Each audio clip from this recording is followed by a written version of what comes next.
ఏయ్, ఎక్కడికెళ్ళావే నువ్వు? నిన్నే అడుగుతుంది, ఎక్కడికెళ్ళావ్?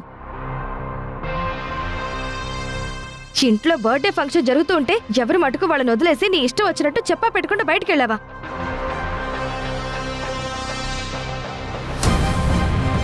ఇక్కడ వచ్చిన వాళ్ళందరూ నువ్వు ఏది అని అడుగుతూ ఉంటే సమాధానం చెప్పలేక అత్తయ్య అటు చరణ్ తల దించుకోవాల్సి వచ్చింది తెలుసా?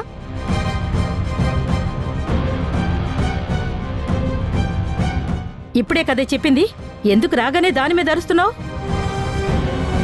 అవునక్షిత, నానమ్మ చెప్పింది కదా, ఈవిడ గారి మీద అరవకూడదు, బుజ్జగించాలి.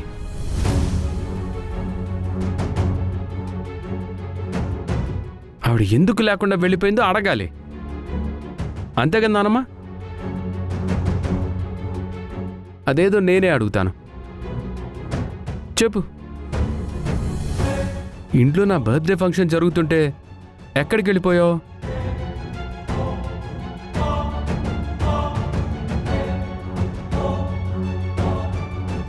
నిన్నేనే అడుగుతోంది, నోరేమైనా పడిపోయిందా? సమాధానం రావట్లేదేంటి?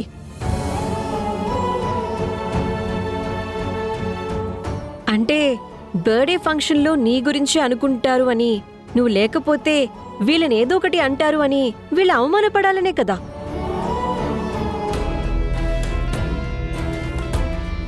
ఇంటెన్షన్ అదే అయి ఉంటుంది. పనుంటే చెప్పి వెళ్ళేది కదా. మా ఆయన్ని బాధ పెట్టాలని నేనెందుకు అనుకుంటాను? మా అత్తయ్యని అవమానపరచాలని నేనెందుకు అనుకుంటాను? మరి అలా అనుకున్న దానివి ఎక్కడికి వెళ్ళావు?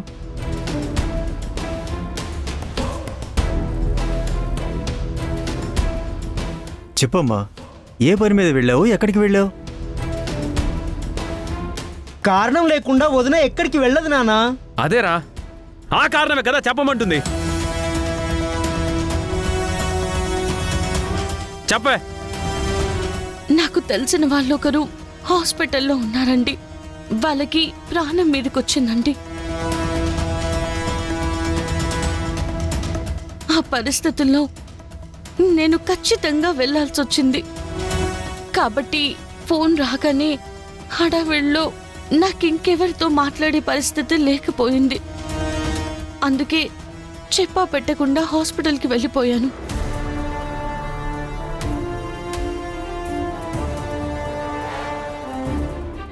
ఆహా, ఇంతకీ ప్రాణాపాయ స్థితిలో ఉన్నారని చెప్పిన ఆ పేషెంట్ ఉన్నారా పోయారా? అక్షిత,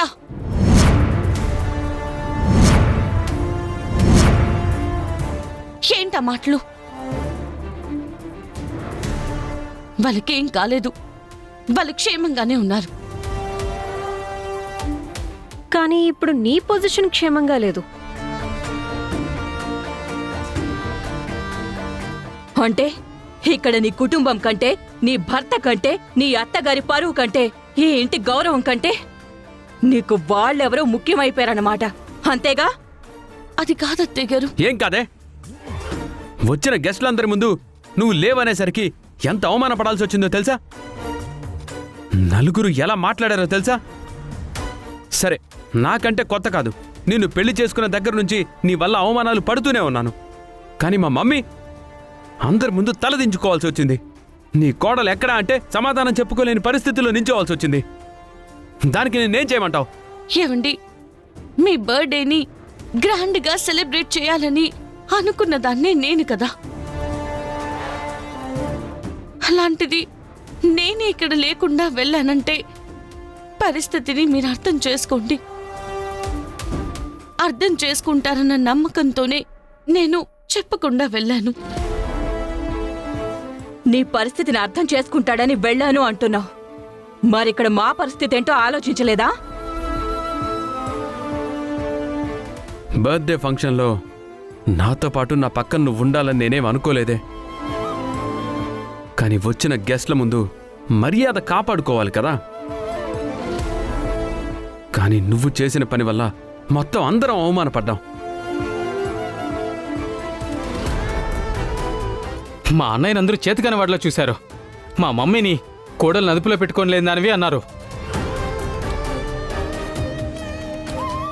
సరేరా, తెలియని వాళ్ళు ఏదో మాట్లాడారు, ఇప్పుడు తను వెళ్ళడానికి కారణం ఏంటో చెప్పింది కదా, ఇంకా ఎందుకు నిందిస్తారు? అవును, ఇంతకీ హాస్పిటల్లో ఉన్న వాళ్ళు ఎవరు?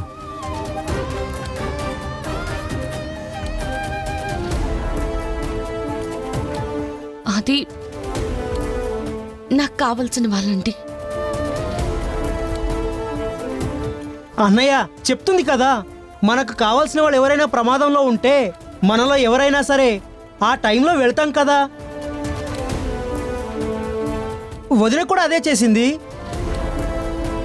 తనేం కావాలని చేసిన తప్పు కాదని చెప్తుంది కదా, ఇంకేంటి?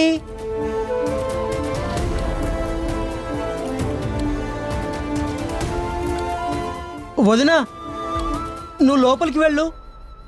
ఏంట్రా లోపలికి వెళ్ళేది? లోపలికి వెళ్ళమనుకుంటే ఏం చేయమంటావే? అది ఇప్పుడు చేయకూడని తప్పు ఏం చేసిందని గొడవ పడాలని చూస్తున్నావు? నేనేమి గొడవ పడాలని చూడడం లేదు. దాని కారణంగా అవమానపడ్డాం కాబట్టి దాన్ని ఈరోజు పనిష్మెంట్ అనుభవించాలని చెప్తున్నాను.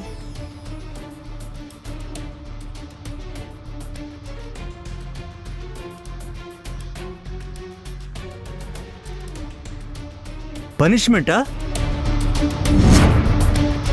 అక్క తప్పు చేయలేదు కదండి, దేనికి పనిష్మెంట్? ఏయ్, పని మనిషివి పని మనిషిలా ఉండు. ఫ్యామిలీ విషయాల్లో తల దూర్చొద్దు.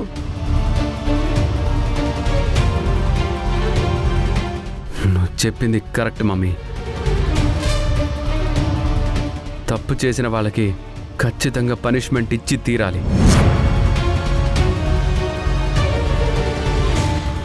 అలాగని తను హాస్పిటల్కి వెళ్ళటం తప్పని నేను అనడం లేదు. తప్పో ఒప్పో పక్కన పెడితే తన కారణంగా మనం అవమానాలు పడ్డాం కాబట్టి అది తప్పే. కాబట్టి నువ్వే పనిష్మెంట్ ఇచ్చినా నాకు ఓకే.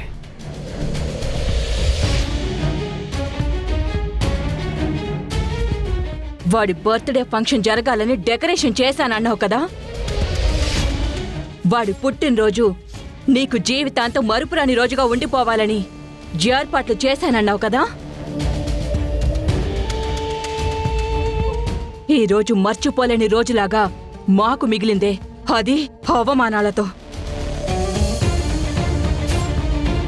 దానికి కారణం నువ్వు కాబట్టి ఏ చేతులతో అయితే ఈ డెకరేషన్ చేశావో ఇదంతా నువ్వే తీయాలి.